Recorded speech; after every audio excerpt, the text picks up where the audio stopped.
Hi പ്യാരെ വെച്ചോ നസാറാണ്. എല്ലാ മക്കളും അടിപൊളിയല്ലേ? യെസ്, നമ്മുടെ പരീക്ഷയൊക്കെ കഴിഞ്ഞു. നല്ല അടിപൊളിയായിട്ട് നമ്മൾ വെക്കേഷനൊക്കെ എൻജോയ് ചെയ്തുകൊണ്ടിരിക്കുകയാണ്. റെഡി അല്ലേ? യെസ്, എന്തൊക്കെയാണ് നിങ്ങളുടെ വെക്കേഷനിൽ നിങ്ങൾ ചെയ്തുകൊണ്ടിരിക്കുന്നത്? യെസ്, അപ്പൊ ഒരു അടിപൊളി വെക്കേഷൻ പ്ലാനുമായിട്ടാണ് സാറ് വന്നിട്ടുള്ളത്. അപ്പൊ ഈ സാറ് വീണ്ടും വന്നോ?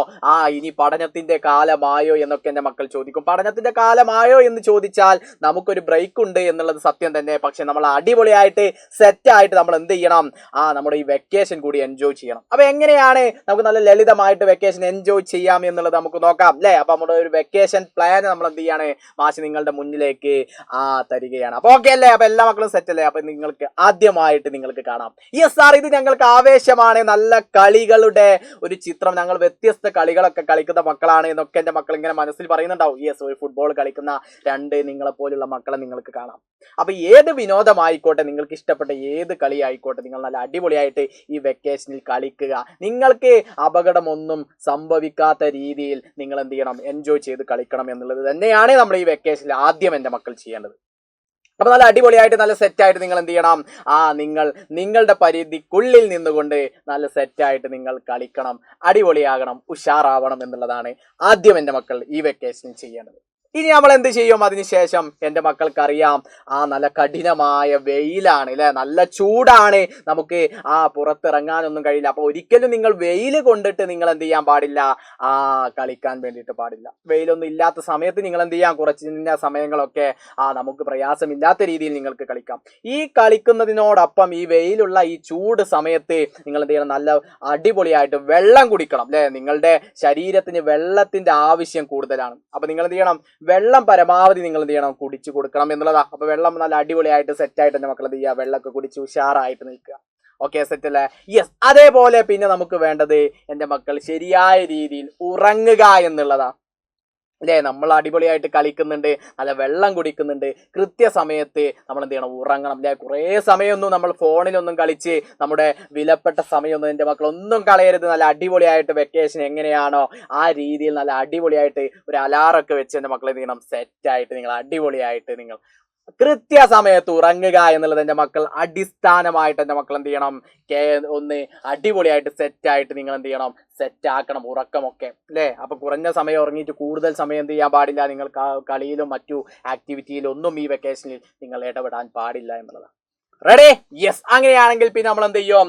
യെസ്, നമുക്കറിയാം നമ്മുടെ ഒരുപാട് ബന്ധുക്കളുണ്ട്, നമ്മുടെ ഒരുപാട് സുഹൃത്തുക്കളുണ്ട്. ഈ ബന്ധുക്കളുടെയും സുഹൃത്തുക്കളുടെയും ഒക്കെ അടുത്ത് പോകുകയും അവരുമായി സൗഹൃദം പങ്കിടുകയും ഒക്കെ ചെയ്യാം അല്ലെ. നമ്മുടെ റിലേറ്റീവ്സ് ഉണ്ടാവും ഇഷ്ടം പോലെ അല്ലെ. അപ്പൊ സ്കൂളൊക്കെ തുറന്നു കഴിഞ്ഞാൽ അവര് അടുത്തേക്കൊക്കെ പോവാനൊക്കെ നമുക്ക് എന്ത് ചെയ്യാൻ കഴിയില്ല? അങ്ങനെ പെട്ടെന്നൊന്നും കഴിയില്ല അല്ലെ. സ്കൂളൊക്കെ ഉണ്ടാവും, അവിടുത്തെ പഠിക്കാൻ ഒരുപാട് കാര്യങ്ങളൊക്കെ നമുക്ക് വരും. ഇത്തരം കാര്യങ്ങളൊക്കെ എൻ്റെ മക്കളുടെ മൈൻഡിലുണ്ടാകും. അപ്പൊ അതുകൊണ്ട് എന്ത് ചെയ്യണം? ഈ ഒരു വെക്കേഷൻ സമയത്ത് അതൊക്കെ നമ്മൾ എന്ത് ചെയ്യണം? കിട്ടുന്ന സമയങ്ങളിൽ നമ്മൾ ഉപയോഗപ്പെടുത്തണം. അവരുമായി സൗഹൃദം പങ്കിടുന്നു അല്ലെ, അവരുമായി കുടുംബ വിശേഷങ്ങൾ പങ്കിടുന്നു അല്ലെ. ഇത്തരത്തിലുള്ള കാര്യങ്ങളൊക്കെ നമ്മൾ എന്ത് ചെയ്യും?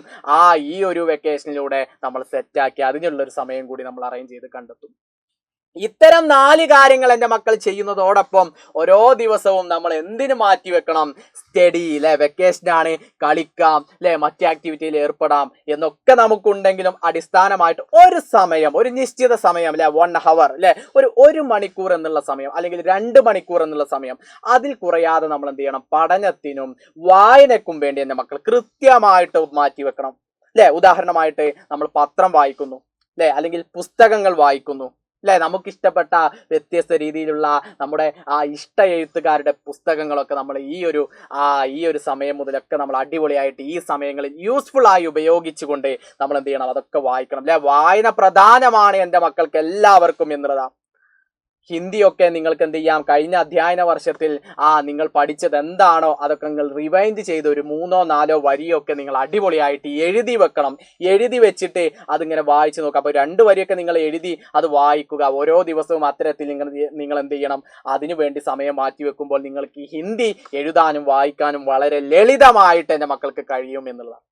അപ്പൊ എന്തായാലും ഒരു നിശ്ചിത സമയത്ത് നിങ്ങൾ മറ്റു ആക്ടിവിറ്റികളിലൊക്കെ നിങ്ങൾ ഇടപെടുകയും ഈ ഒരു മണിക്കൂറോ അല്ലെങ്കിൽ നിങ്ങൾക്ക് 2 മണിക്കൂറോ നിങ്ങൾ ഈ ഒരു വായനക്കും പത്രം വായനക്കും പുസ്തക വായനക്കും അതേപോലെ നമ്മുടെ പാഠഭാഗവുമായി ബന്ധപ്പെട്ട ബേസിക് കാര്യങ്ങൾ മനസ്സിലാക്കുന്നതിനൊക്കെ വേണ്ടിയിട്ട് ഒരു നിശ്ചിത സമയം കൂടി എൻ്റെ മക്കൾ ചെലവഴിക്കുന്നതോടൊപ്പം ഈ വെക്കേഷൻ പൂർണ്ണമായിട്ടും എൻ്റെ മക്കൾക്ക് ഉപകാരപ്പെടും എന്നുള്ളതിൽ യാതൊരു സംശയവുമില്ല. അപ്പൊ എൻ്റെ മക്കൾ സെറ്റല്ലേ, അടിപൊളിയല്ലേ? ഇത്തരത്തിലുള്ള കാര്യങ്ങളൊക്കെ ഫോളോ ചെയ്യാൻ ഈ ഒരു വെക്കേഷൻ പ്ലാനിലൂടെ എൻ്റെ മക്കൾ കടന്നു പോകാൻ എൻ്റെ മക്കൾ എല്ലാവരും റെഡിയല്ലേ? യെസ്, ഓക്കെ ആണോടാ? യെസ്. അപ്പൊ അങ്ങനെയാണെങ്കിൽ നമ്മൾ ഈ വെക്കേഷൻ ഒക്കെ നല്ല അടിപൊളിയായിട്ട് എൻജോയ് ചെയ്ത് നിങ്ങൾ ഈ കാര്യങ്ങൾ കൂടി നിങ്ങൾക്ക് ഇനി അങ്ങോട്ടുള്ള ദിവസങ്ങളിൽ നിങ്ങൾ ഫോളോ ചെയ്യുന്നതോടുകൂടി നല്ല അടിപൊളിയായിട്ട് ഈ വെക്കേഷൻ നമുക്ക് പൂർത്തീകരിക്കാനും അടുത്ത ജൂൺ മാസത്തിൽ വളരെ ലളിതമായിട്ട് നമുക്ക് സ്കൂളിലേക്ക് വരാനും നല്ല ഫ്രീ ആയിട്ട് നമ്മുടെ മൈൻഡൊക്കെ ക്ലിയർ ആയിട്ട് നമുക്ക് ആ സ്കൂളൊക്കെ ആരംഭിക്കാൻ വേണ്ടിയിട്ട് സാധിക്കും. Okay, ready? യെസ്. അപ്പൊ ഇത്തരത്തിൽ നമ്മൾ മുന്നോട്ട് പോവല്ലേ? അപ്പൊ എല്ലാ മക്കളും നല്ല അടിപൊളിയായിരിക്കുക, നല്ല സെറ്റായിട്ട് ഇനി അങ്ങോട്ടുള്ള വെക്കേഷൻ അടിപൊളിയാവട്ടെ. ഈ പ്ലാൻ ഒക്കെ എന്റെ മക്കൾ ഫോളോ ചെയ്യുക. അപ്പൊ അനുസാർ അടുത്ത വീഡിയോയുമായി വീണ്ടും വരും. അനുസാർ അഗല വീഡിയോ മേ ഫിർ മിലേഗാ. സബ്കാ बहुत बहुत शुक्रिया. Bye bye.